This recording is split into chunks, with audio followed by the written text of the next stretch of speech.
What is up, people? It is me, John Avenger, once again.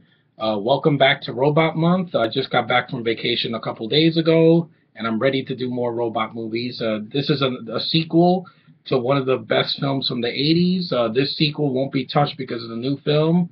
By the way, I hope you guys like my Deadpool shirt. I know Deadpool's coming out next year, about February or so, and I can't wait to see that. But anyway, this is not about Deadpool. It's about this movie that I loved. I saw this movie when I was 7. I know I wasn't supposed to, but it didn't scar me as an adult, and that is the one and only T2, Terminator 2 Judgment Day. Yes, this movie is a great sequel. It's one of the best sequels ever made. I love the action. Arnold, this is at his top form for me. The film still holds up very well. The special effects are really great. One issue I've always had with the film, even to this day, is that the movie is way too long. Like, it's 156 minutes, 2.5 hours.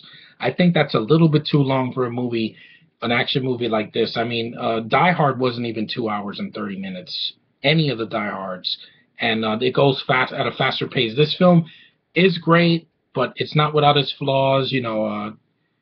Besides the running time, there's some side characters that you don't even remember that you could just cut out of the film. It would have made the movie much shorter.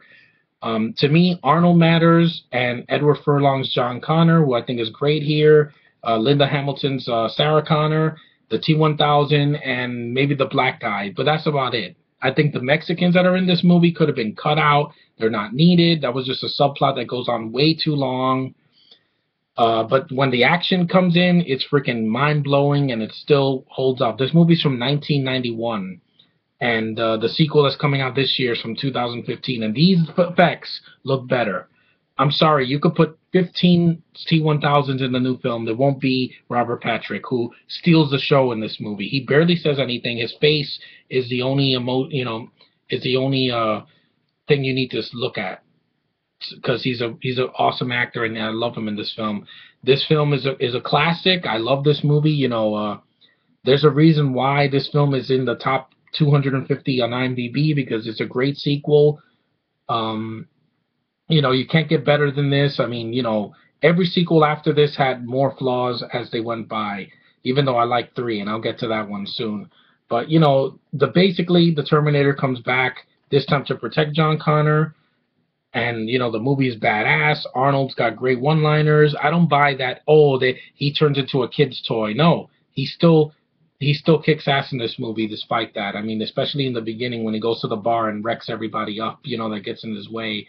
It's just, the imagery, it will stay in my head forever. It's a great movie. If you haven't seen this movie, what are you waiting for? Don't see Genesis. See this one. This is Arnold in his prime, when he could do no wrong, and when he was actually pumping out good films that are worth watching over and over, like this, and Total Recall, and True Lies, and even Last Action Hero has its moments. But this is a classic. I love this movie. It's the 2-disc special edition. There's a lot of special editions of this movie.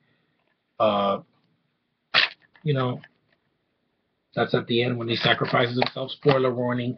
But, it's a great film, and I love having it in my collection. So that is T2, Judgment Day, classic sequel, one of the best of all time. Anyway, that's my next entry in this series. Thanks for watching. Thanks for subscribing and liking and commenting. And my next one will be about a very underrated sequel.